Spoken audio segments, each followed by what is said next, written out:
Hello friends, ಇವತ್ತಿನ ಈ ವಿಡಿಯೋದಲ್ಲಿ ನಾವು ಬೇವು ಬೆಲ್ಲದೊಳಿಡಲೇನು ಫಲ ಈ ಪದ್ಯದ ಸಾರಾಂಶವನ್ನು ನೋಡೋಣ. ಸಾರಾಂಶ. ಪಲ್ಲವಿ. ಬೇವು ಬೆಲ್ಲದೊಳಿಡಲೇನು ಫಲ, ಹಾವಿಗೆ ಹಾಲೆರೆದೇನು ಫಲ. ಈ 2 ಸಾಲಿನ ಸಾರಾಂಶವನ್ನು ನೋಡೋಣ. ಬೇವಿನ ಎಲೆಗೆ ಎಷ್ಟು ದಿನ ಬೆಲ್ಲ ಸವರಿದರೂ ಅಥವಾ ಬೆಲ್ಲದೊಳಗೆ ಇಟ್ಟರೂ ಅದರ ಕಹಿ ಗುಣವು ಸಿಹಿಯಾಗುವುದಿಲ್ಲ. ಹಾಗೆಯೇ ವಿಷಜಂತುವಾದ ಹಾವಿಗೆ ಎಷ್ಟು ಪ್ರೀತಿಯಿಂದ ಹಾಲುಣಿಸಿದರೂ ಅದರ ವಿಷದ ಗುಣ ಕಡಿಮೆಯಾಗುವುದಿಲ್ಲ. ಅದೇ ರೀತಿ ಜನ್ಮಜಾತವಾಗಿ ಕೆಟ್ಟ ಗುಣ ಹೊಂದಿರುವವರ ಸ್ವಭಾವವನ್ನು ಬಾಹ್ಯ ಆಚರಣೆಗಳಿಂದ ಬದಲಾಯಿಸಲು ಸಾಧ್ಯವಿಲ್ಲ ಎಂದು ಪುರಂದರದಾಸರು ಈ ಮೊದಲ 2 ಸಾಲಿನಲ್ಲಿ ಹೇಳಿದ್ದಾರೆ.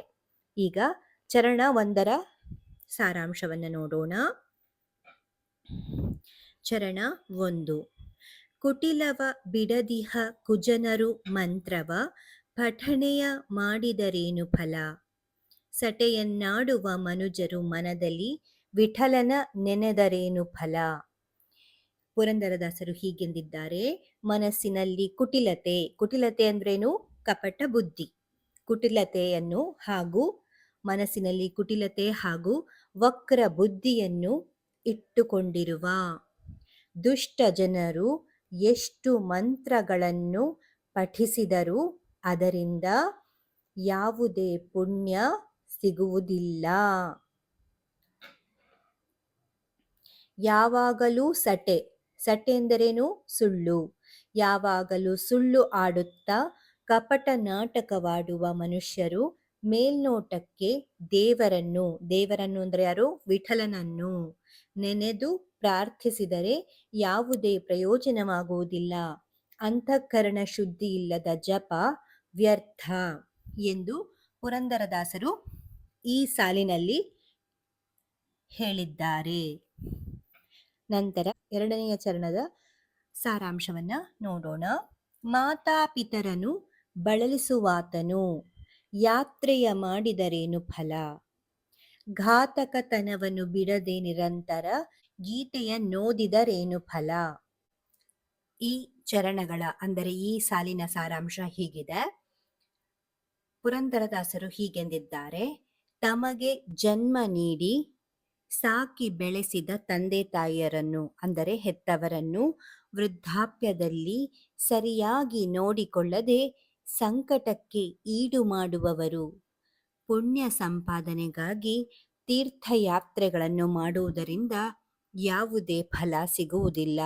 ಇದೇ ರೀತಿ ಮನಸ್ಸಿನಲ್ಲಿ ಇತರರಿಗೆ ಕಡುದ್ರೋಹ ಅಥವಾ ಹಿಂಸೆ ಮಾಡುವ ಘಾತಕತನವನ್ನು ಅಂದರೆ ಕ್ರೂರ ಬುದ್ಧಿಯನ್ನು ಇಟ್ಟುಕೊಂಡು ದಿನವಿಡೀ ಪವಿತ್ರವಾದ ಭಗವದ್ಗೀತೆಯನ್ನು ಓದಿದರೂ ಅದು ನಿಷ್ಫಲವಾಗುತ್ತದೆ ಎಂದು ಪುರಂದರದಾಸರು ಈ ಸಾಲಿನಲ್ಲಿ ವಿವರಿಸಿದ್ದಾರೆ. ಈಗ 3ನೇ ಚರಣವನ್ನು ನೋಡೋಣ. ಚರಣ 3. ಕಪಟತನದಲ್ಲಿ ಕಾಡುವವರೆಲ್ಲರೂ ಜಪಗಳ ಮಾಡಿದರೇನು ಫಲ, ಕುಪಿತ ಬುದ್ಧಿಯನ್ನು ಬಿಡದೆ ನಿರಂತರ ಉಪವಾಸ ಮಾಡಿದರೇನು ಫಲ.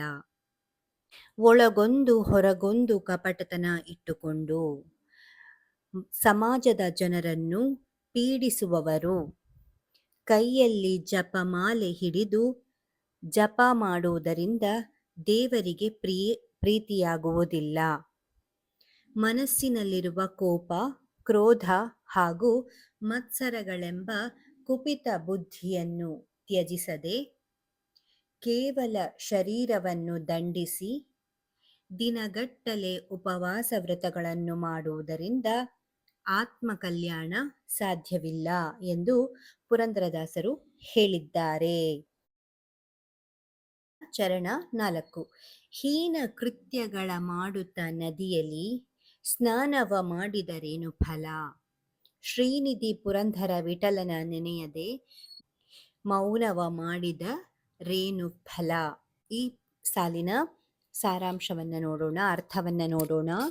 ದಿನವಿಡೀ ಸಮಾಜಕ್ಕೆ ದ್ರೋಹ, ಪಾಪ ಹಾಗೂ ಹೀನ ಕೃತ್ಯಗಳನ್ನು ಮಾಡುತ್ತಾ ಆ ಪಾಪ ಕಳೆದುಕೊಳ್ಳಲು ಪವಿತ್ರ ನದಿಗಳಲ್ಲಿ ಮುಳುಗಿ ಸ್ನಾನ ಮಾಡಿದರೆ ಪಾಪಕರ್ಮಗಳು ಕಳೆಯುವುದಿಲ್ಲ.